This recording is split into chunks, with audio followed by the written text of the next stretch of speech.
Bradstreet. This guy's name was Scott Taylor, and I got to tell you, this guy was super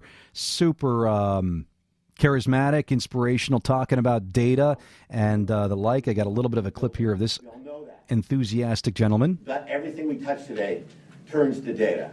And all these marketers, which you are and who you represent and who you work with, are trying to use data and technology at scale to gain a competitive advantage, drive operational efficiency, the classic mom and apple pie. I want to sell more. I want to do better with what I'm doing, be more efficient, add value. Classic use cases, but now you can start to do it because of technology and data at scale.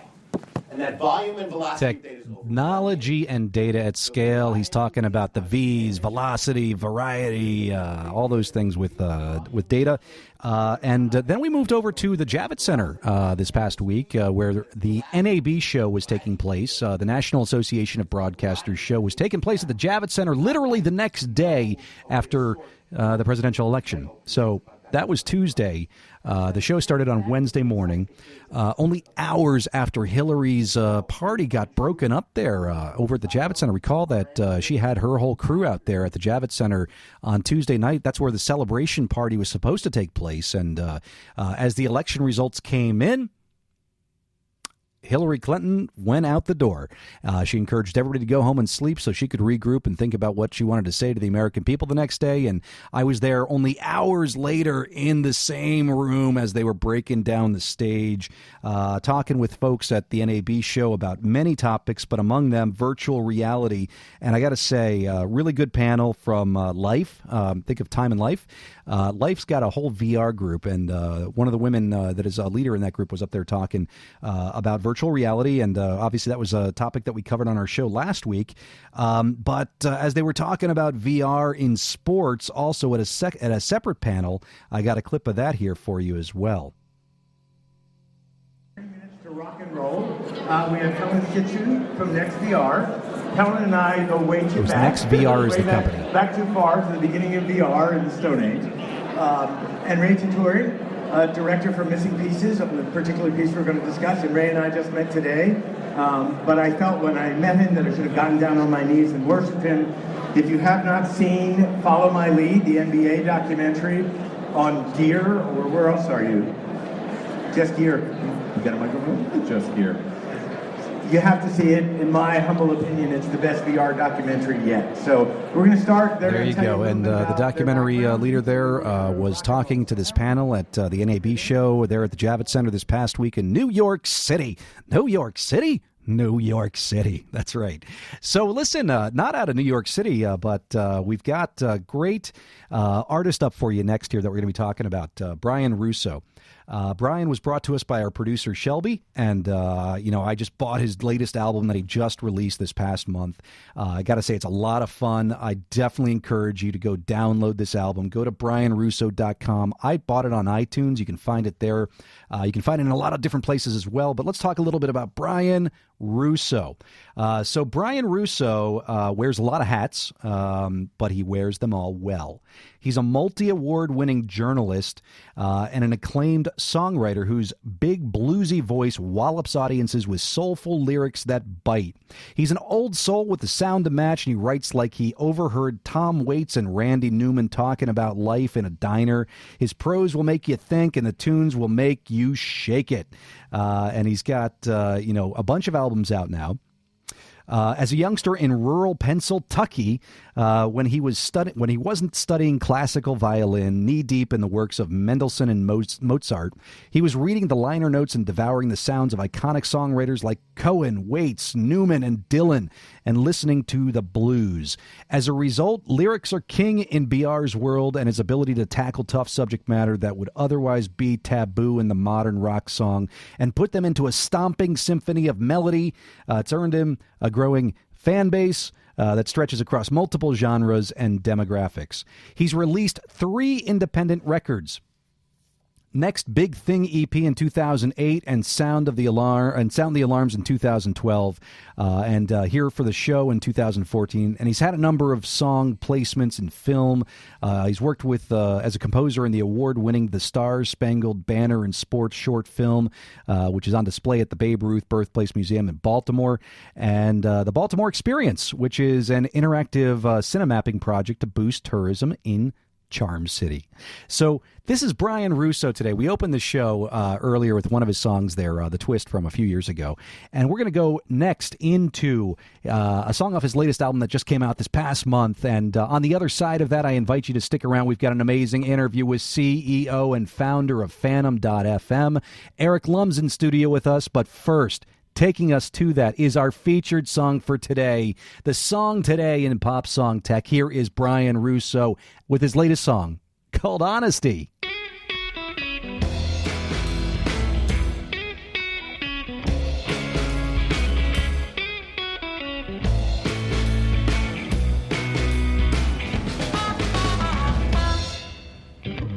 I don't know your name, but I like your style.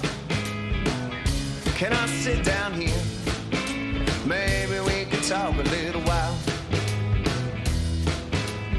She said you look like somebody that I used to know, but this heart ain't for rent.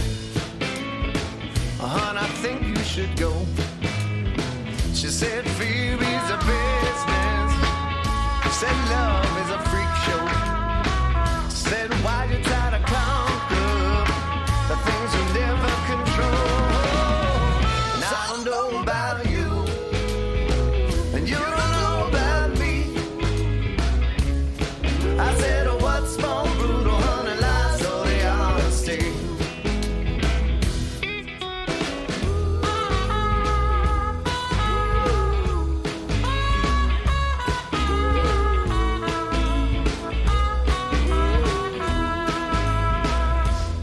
I said, we're all living on the wrong side of someone else's tracks. Whether you're riding on the bus or if you drive a Cadillac. I said, rich, poor, black, white, left, right, we all get the blues. Oh, I said, maybe get together, honey, we can make a little something new. So where's the heart in the heartland? Or where's the get in the ghetto? All these women wearing work boots and pretty boys in stilettos. So I don't know about you, and you don't know about me. Oh, I said, oh, what's more brutal, honey, lies or the honesty? Oh, baby, tell me what's real in this reality. Oh, I said, oh, what's more brutal, honey, lies or the honesty?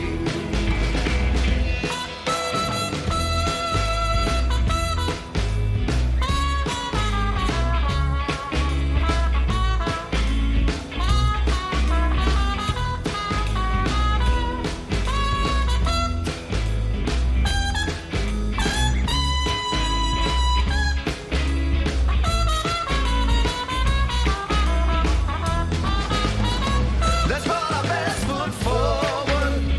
Try not to trip on our egos. We ain't big city players. We're just small town heroes. And I don't know about you, and you don't know about me. Oh, I said, oh, what's more brutal, honey, lies or the honesty? Oh, honey, tell me what's real in this reality. Oh, I said, oh, what's more brutal, honey, lies or the honesty? I said, oh, what's more brutal, honey, lies or the honesty? Oh, I said, oh, what's more brutal, honey, lies or the honesty?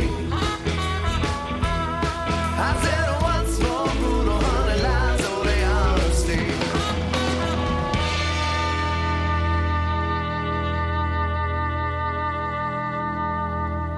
And that is our featured song today on Pop Song Tech. That's Bryan Russo. You can check him out at bryanrusso.com. His song right there called Honesty.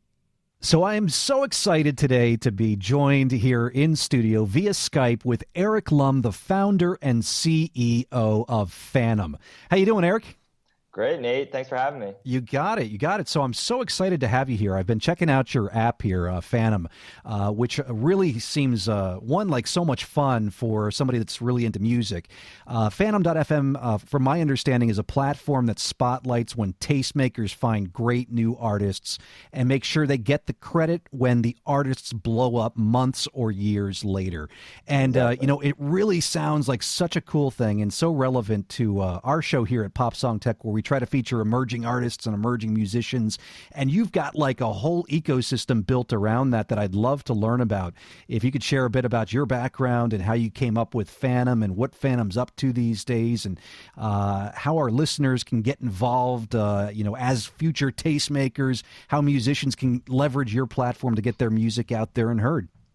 Awesome. Yeah. So a little bit about myself. I just grew up always around music, listening, playing, had a band in high school, right? I ended up going to NYU for music technology, so production, recording, and then from there, I decided full-time studio life wasn't for me, so I went to the label level where I work in A&R for 5 years at Sony, so under the Jive and RCA labels. And so for me, I've kind of seen music from every angle, from creator to fan to A&R at the label level, and what just struck me as I was working at Sony was the dynamics of music change when, digital music becomes more and more prevalent throughout society. So what happened was, as I was going to shows, 50, 100-person rooms to go see, up-and-coming artists that I thought, nobody had really caught on to yet, I was meeting all these people at these shows that had already found these artists, that were already really into their music, that were already promoting them amongst their friends. Yeah. And I saw this as a market gap, right? So you have all these people at these shows that most of them don't even work in music professionally. And how big are these shows? I mean, you're not talking about like stadium shows here. You're talking about clubs in New York City and a few hundred people maybe? For sure, yeah, like even less than that sometimes. Like you could have 50, 100-person rooms, like some of the venues in New York, Rockwood if you've ever been, or Arlene's Grocery. Oh my God, Arlene's Grocery. That place has been around forever. I love that place. Yeah, it's on the east side, yeah.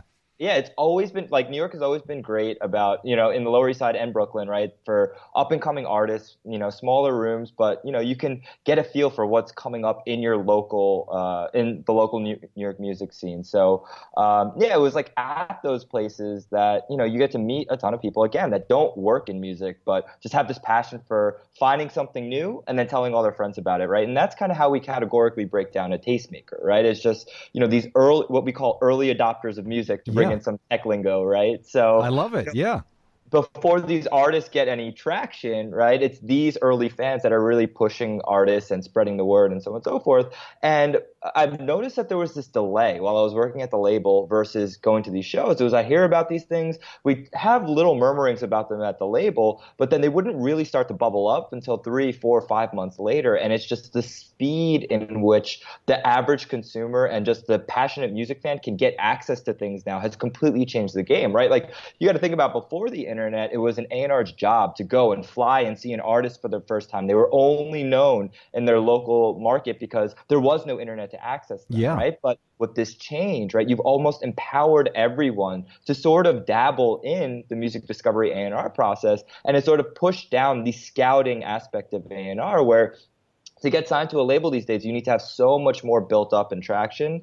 But what we're seeing is that before you even get signed, that traction's being built by these early fans. So what we wanted to do is build out an experience unique to the tastemaker. So in addition to seeing this market gap, what we also saw is the tools available today are very consumer listener driven and not really tastemaker passionate music fan driven. So for example, you can share on standard social media channels, you can manage a YouTube channel, you can manage a Spotify playlist and so on and so forth. But all of that is more geared towards here's what I'm listening to, take a listen, versus this intent-based discovery where when I find something and I want to be like, no, I'm not just listening to something and being like, hey, this is cool, you should check this out. It's, no, I believe in this thing. I think it's going to be, the next big thing in rock or electronic or hip hop and so on and so forth. And there's nothing that really captures that in terms of a social tool yet. So what we did was we built out this fandom ecosystem where the experience is purely driven for the tastemakers, to the point where we've even heard, mainstream people that, just want to press play, put it in their pocket and just listen to music. They're like, I don't get this experience. Like, I'm totally not into this, right? Like, we've designed it like that because, eventually, obviously, the point of discovery is to introduce new music to everybody, right? But in order to build a platform, in tech especially, in such a crowded space, we need to pick